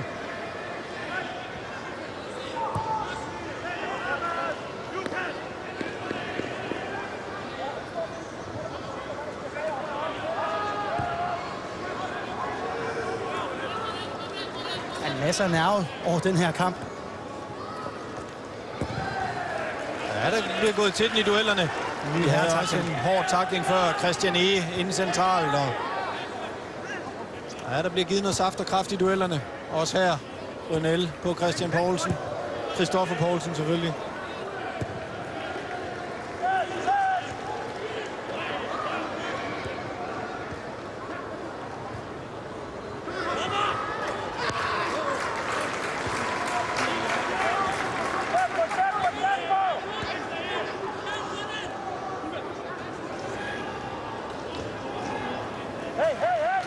Mens Aurel Skabalius har foretaget sine 3 udskiftninger, ja, så foretager Nikolaj Wahl sin første nu. Ja, du kan se, det blev. Han går med krampe inde på banen, også går og strækker ud. Han er ikke vant til at have 90 minutter i benene. Christoffer Poulsen, så er det Grønning. Og Helskær hætter væk. Fredericia er trængt. Stærk af kaptajnen, venstrebakken. Christoffer Poulsen bryder igennem, sætter Grønning op til en mulighed. Sender den på tværs, som Helskær redder. God chance, god mulighed til Viborg. Men Fredericia tager Michael Rynel ud om lidt og sætter Christoffer Gertsen ind.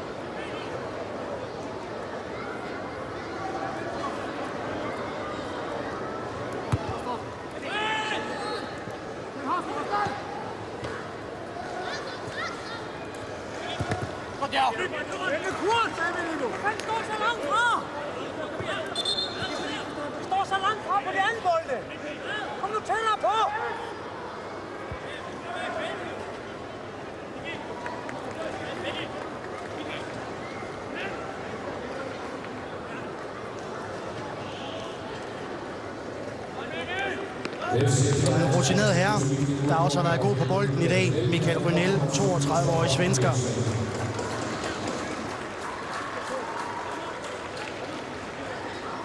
Og Christoffer Gertsen ind. En yngre model, 21 år.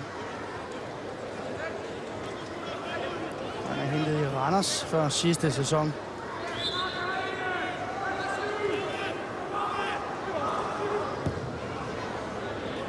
Ja, normalt central midt. Går direkte ud på den her højre midtbane, som Rynell efterlader.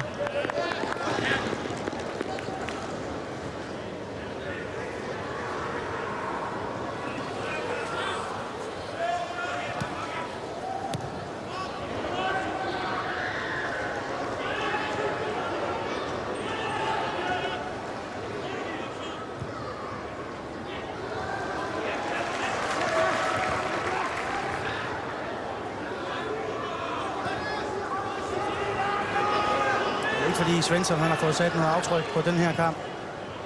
Nej. Mangler også kamptræning.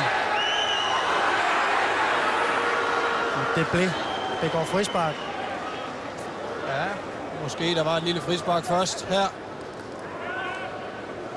Ja, det kan man godt argumentere for. Tobias Perk har fat i det blev i første omgang. Altså en 50-50 duel, hvor begge er lige gode om det. Hvis det her resultat holder, så vil Fredericia blot være 2 point efter Viborg efter de første 7 kampe. Og Fredericia foretager endnu en indskiftning. Andreas Moos, venstrebacken, kommer ind, og det gør han i stedet for den første målscorer. Anders Hostrup.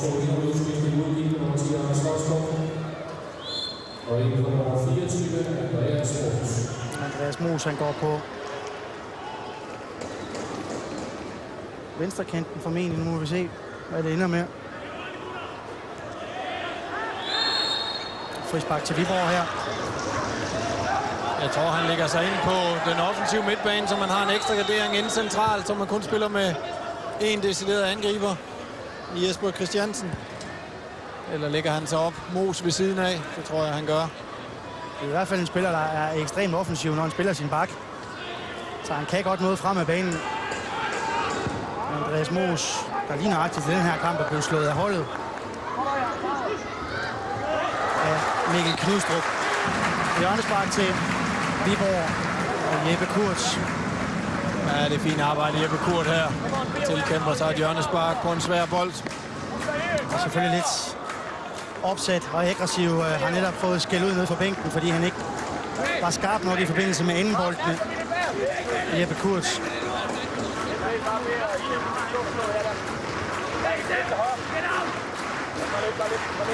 Christoffer Poulsen og hjørnespark kommer langt over og clears. Og Christian Ege straks retur for Mensa. Så er han altså bred. Mikkel Knudstrup over for Kurz.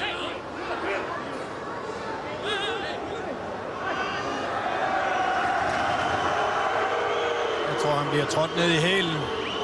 Mark Petersen.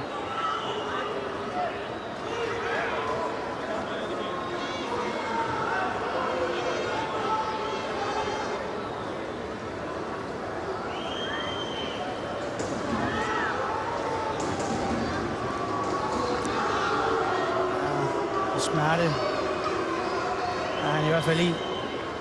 Den 25-årige stopper og indfører for Fredericia.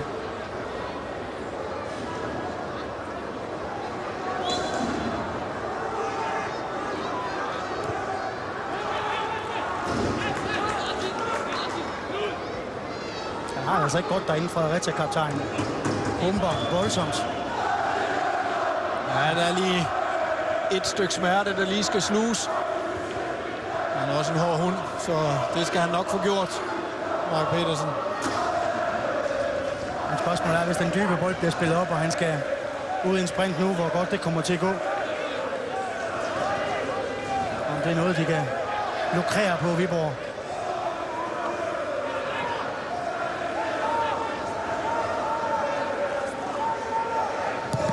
Christoffer Poulsen og hjørnespark igen til hjemmeholdet. De trænger sig på nu. Ja. Babajide, Ogunbiyi. Jeg tror også, han ligger permanent og foran nu i de sidste 10 minutter.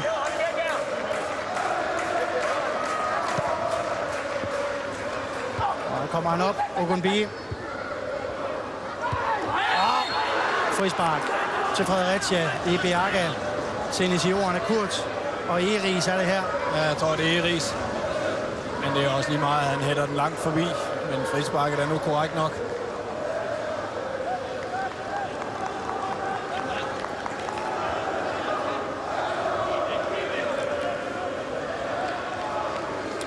Viborg aktuelt toer i Nordic Bet Ligaen. Men nummer 1, de skal i aktion på torsdag hjemme mod AGF, der holder fri denne weekend. Offsides på Jeppe Kurz. Og AGF, de skulle have spillet mod Lyngby i en kamp, vi skulle have transmitteret i dag, men på grund af landsholdsaktuelle spillere fra AGF, så har de fået udsat den kamp på Lyngby. Ja, men der er i hvert fald de to hold, inklusive Vendsyssel, er ovenud tilfreds med det her resultat, hvis det holder hjem, at Fredericia kan tage en udesejr her i Viborg. Det er i hvert fald noget, der kan bruges hos de andre formodede oprykningskandidater. Ja, så kan både Lyngby og AGF gå forbi Viborg med den kamp, de har i hånden.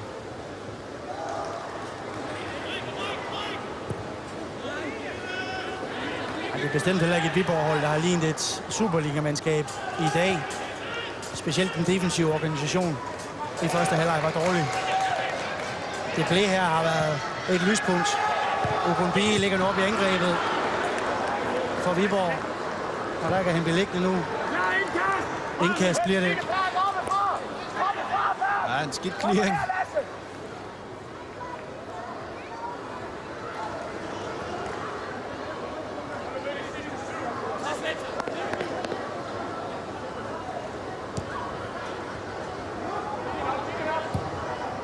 Indlæg. Lea her. Så prøver Christoffer Poulsen. Det blev løs chance. Ja, det bliver en stor chance til det blev. Køler redder sig sikkert. Christoffer Poulsen afslutter med en lidt af en skævter. Men den sidder altså lige i sokken på. Det blev der for at afslutte fint flat. Men Køler tager sig sikkert af den. Bedste mulighed til Viborg i anden halvleg. Ja, stort set alt det, de har haft i Viborg, det har været centreret omkring det blev. Ja, det har det helt sikkert. Som er i boldbesiddelse igen her. Og det er også ham, der bliver kåret som man of the match her på Energi Viborg Arena. Så altså det blev af tilskuerne. Igen det blev takles af en aggressiv Nikolaj Halskær og målspark. Ja, han har gjort det fint. Det var en meget positiv, stor oplevelse. Det blev. Her tager han så lige lidt for lang tid. Halskær kommer ind og reddes.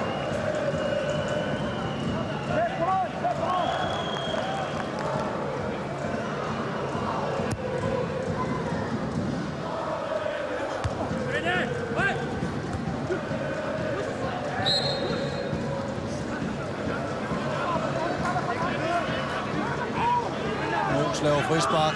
Han har vel ikke rørt bolden endnu, efter han er kommet på banen.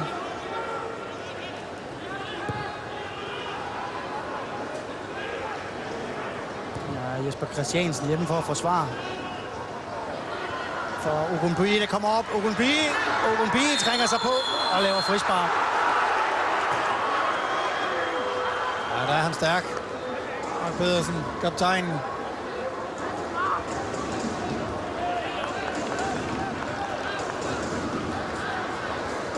Det er en rigtig tvikkamp i Silregnen i Viborg. Fredericia ude i en fortættet fight for de 3 point.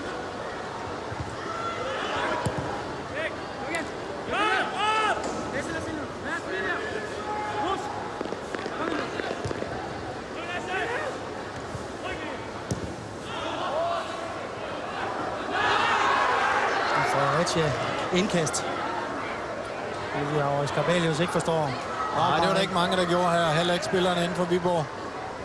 Jeg havde lidt svært ved at se, om den tackling fra Mensa, om den ramte den Fredericia-spiller.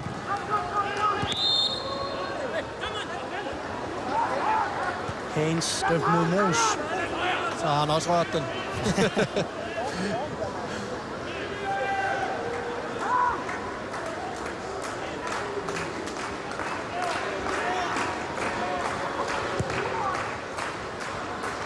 Christoffer Poulsen hammer igen bolden frem. Ogunbi tager sig affaldet. Han skal gerne ind for en mål og ligge. Ja, han skal ikke ligge derude da. Eris også med fremme. Kurz.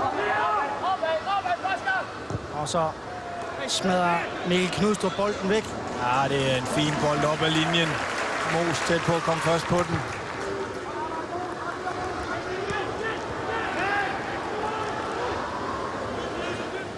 Christoffer Gertsen kan ikke ramme den anden indskifter Mos. Nej, det er også en skidt bold, han slår ind i banen. Mos er på vej i fuld løb ud i frimærket, så den skal bare op ad linjen, helt op i frimærket, så Mos har noget at løbe på. Og ikke spille den ind. Skidt bold, skidt beslutning af Gertsen. Ogunbi. Og bolden sejler ud. Fredericia på vej mod 3 point mere. Det vil være 9 point, de vil være oppe på. I de sidste 4 kampe, så efter en skidt start. Med 1 point i de første 3. Ja, det var så overraskende. Det dårligste udhold for Fredericia mod Viborg, som slet ikke har tabt i den her sæson som eneste mandskab i Nordic Bet Ligaen. Der ikke har indkasseret et nederlag i det. Skal jeg være ærlig at sige, det havde jeg ikke lige set komme i dag.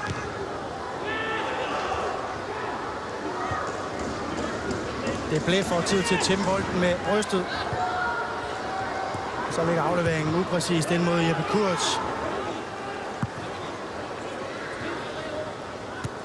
Ja, det er overlevelse for Fredericia. Hvis de lige kunne aflevere til hinanden i fødderne, så kunne de få taget lidt af det her massive tryk af. 3 minutter bliver der lagt til.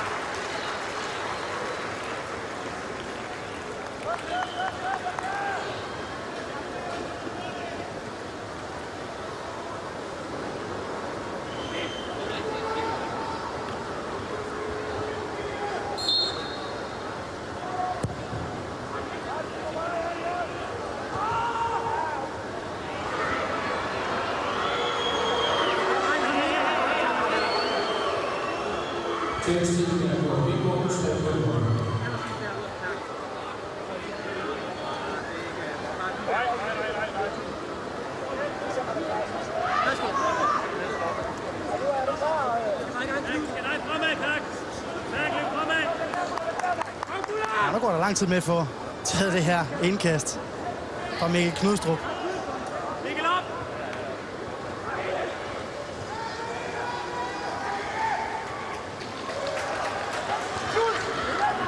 Det blev med fejlaflevering. Han er ved at være tømt for kræfter, ressourcer. Det blev.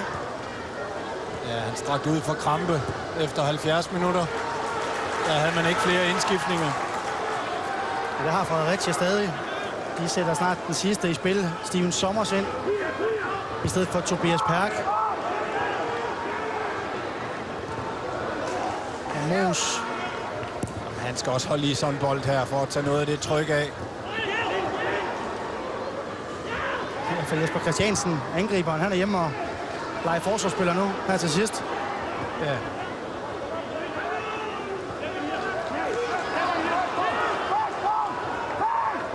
Sebastian Andersen. Nu får de forlænget. Det blev! Og så scorer han igen! Ivorianeren ind i overtiden. Udligner Viborg til 2-2. Det er sådan, det går, når fodbold både er bedst og værst. Stærk for Viborg. Man pumper bare bolden ind, den bliver forlænget. Og så er der de her tilfældigheder, der sker. Den bliver forlænget på forreste. Jeg tror, det er Jeppe Kurz. Og så falder den ned i Knudstrup. Han kan simpelthen ikke komme først på den. Og det blev, han laver sin anden scoring. Sparker bare flat ind. Køler har ikke nogen chance. Og har han været stærk i sin første start for de grøntrøjede fra Domkirkebyen. Serge Deblé. En ny kæmpe profil er landet i Nordic Bet Ligaen. Måske er han bare på gennemrejse mod noget større. 2 mål her i eftermiddag. Og 2-2 pludselig. Kronborg trisser fra banen. Indkommer Steven Sommers. Kæmpe skuffelse for ham. Han stod til at blive matchvinder. Lasse Kronborg med sit gudemål op i trekanten. Og hovedrysten for midtbanespilleren. Ja, det er jo sådan fodbold er tit. Man bare tilfældigt pumper bolden ind i feltet. Og når man begynder at blive træt her til sidst, jamen så mangler man lige den sidste markering. Knudstrup, han står lige 1 meter fra Deblé. Og så har han altså mulighed for at afslutte på en bold, der bliver forlænget. Man står lige og kigger, hvad sker der med i den første duel, som Jeppe Kurt han får forlænget. Og så ligger den inde i kassen. Chance igen. Svensson. Og returen. Det blev igen. Mark Pedersen får lagt bolden væk. De er i en slutspurt. Hjemmeholdet jagter de 3 point. Mensa over mod bagerste.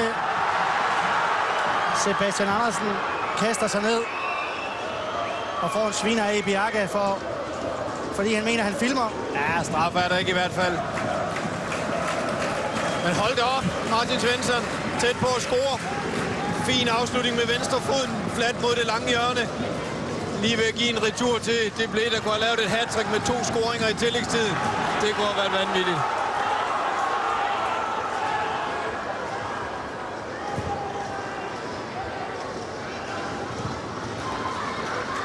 Jeppe Kurt. Og den der sparker Mikkel Knudstrup langt væk, samtidig med, at vi får slutsignalet. Og spredt buen på Energi Viborg Arena. Han trods alt tilfredshed hos hjemmeholdets spillere med, at ham her han får udlignet i overtiden til slutfase i 2-2. Og Escarbalius, han må notere sig den 4. uafgjorte ud af 4 mulige hjemmekampe i Nordic Bet Ligaen i denne sæson. Jeppe Grønning, der spillede en rigtig stor første